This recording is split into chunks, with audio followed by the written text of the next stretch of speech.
Les manifestations qui se multiplient n'empêchent pas Québec de demander de nouvelles concessions aux employés de l'État. Il pourrait y avoir, au primaire autant qu'au secondaire, premier cycle, des augmentations de 2-3 élèves par classe, ce qui est beaucoup.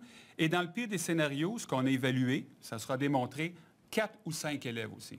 Après s'être fait proposer un gel salarial pour les 2 prochaines années, les enseignants ont l'impression de recevoir une nouvelle gifle. C'est parce qu'il n'y a pas juste les élèves qui réussissent, qui vont augmenter dans nos classes. Les élèves en difficulté aussi vont augmenter dans nos classes. Fait que c'est les deux combinés ensemble qui nous font excessivement mal.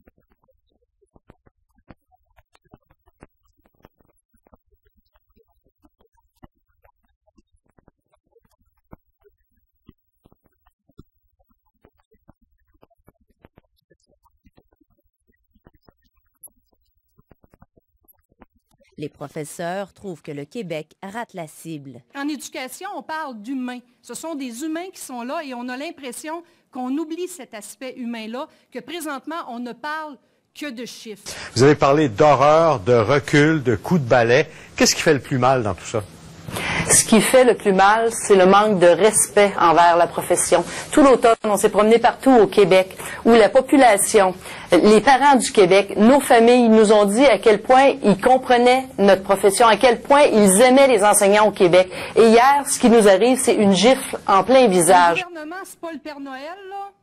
Moi, je suis entièrement d'accord avec ça et c'est jamais ce que j'ai pensé. Mais je sais une chose, c'est que Séraphin n'a jamais eu bonne presse non plus dans notre société. Et ce n'est pas tout. On nous annonce qu'il sera possible de faire des groupes à plus d'une année d'études avec des enfants du préscolaire jumelés à des élèves de première année. On voit la différence. Avoir une classe avec 29 élèves ou avoir une classe avec 24 élèves, ça fait toute la différence. Donc, il y a des recherches qui le prouvent. Oui, on sera là et on rappellera au gouvernement les responsabilités qu'il a par rapport à notre société et à l'avenir des enfants de demain. Les enseignants se sont présentés devant les commissaires mercredi soir dernier pour faire valoir leurs préoccupations. Le message a été écouté, entendu sûrement, compris, je l'espère. On demande aux enseignants d'en faire de plus en plus. Pourtant, selon une étude réalisée à l'UQTR et dévoilée l'an dernier, 22 % d'entre eux sont épuisés. Si on en demande encore plus aux enseignants, bien, à un moment donné, c'est les conditions d'apprentissage des élèves qui vont être touchées.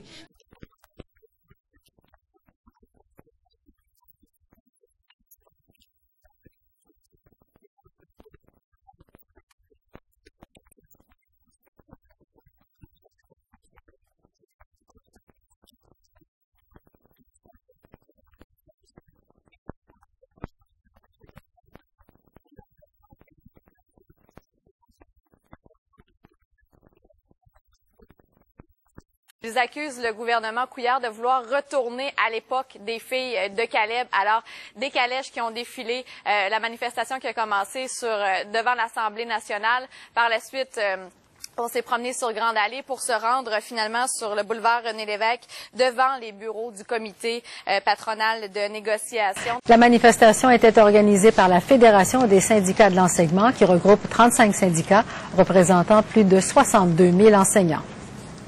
Eux sont retournés des années en arrière en voulant abolir les ratios, en voulant jumeler, faire des multiclasses, c'est-à-dire mettre des classes de différents niveaux ensemble.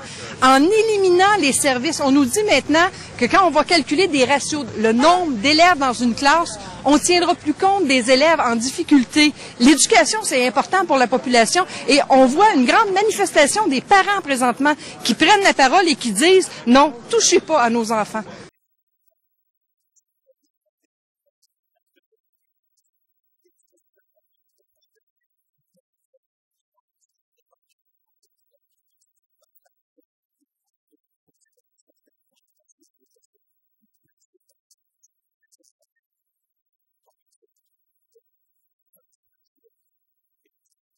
Professeurs de la Fédération des syndicats de l'enseignement qui vont lancer des commandos. Le mot est assez fort, c'est assez agressif, des commandos de militants. Mais eux ne parlent pas de commandos, parlent plutôt de présence active. Vous savez qu'au moment où l'on se parle, il y a des négociations qui sont en cours entre les enseignants et le gouvernement. Josie Scalabrini, qui en est la présidente, est au bout du fil. Bonjour, Madame Scalabrini. Bonjour à vous. Confirmez-vous ce qu'on a pu lire dans la presse ce matin, qu'il y a des équipes, bon, on parle de commandos, c'est assez, ça frappe l'imaginaire, des expressions comme celle-là, qui feraient des moyens de pression assez originaux au cours des prochains jours et semaines? Les enseignants n'en peuvent plus de ce qu'ils vivent dans les écoles depuis des années. On le dit, on a essayé de différentes façons de sensibiliser ce gouvernement-là pour lui dire, l'école à bout de bras, là, on est dépassé, on a besoin d'aide et ce gouvernement-là n'entend pas. Des gens me disaient ce matin, c'est quoi vos commandos? J'ai le goût de vous demander, quand on est sorti avec les calèches il y a un mois, est-ce qu'on a fait mal à quelqu'un? Est-ce qu'on a nui à quelqu'un? Quand on est sorti avec les pépites il y a 3 semaines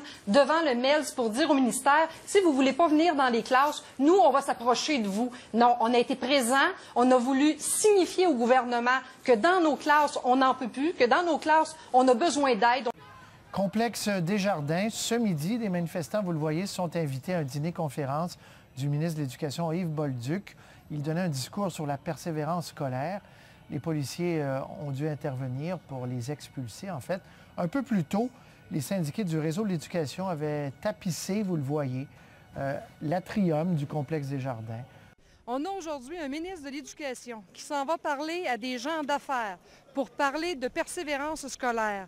Pourtant, depuis des années, particulièrement cette année, on coupe. Pour ma prochaine invitée, obtenir de bonnes conditions de travail pour les enseignants, c'est non négociable. Voici Josée Scalabrini.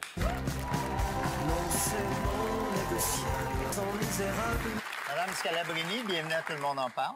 Merci. Vous êtes présidente de la Fédération des syndicats de l'enseignement. Vous êtes en période de négociation avec le gouvernement Couillard qui souhaite, entre autres, augmenter le nombre d'élèves par classe, augmenter de 10 % le temps que les professeurs passent à l'école au même salaire et inclure davantage d'élèves en difficulté dans les classes régulières. Que pensez-vous des remèdes du Dr Bolduc?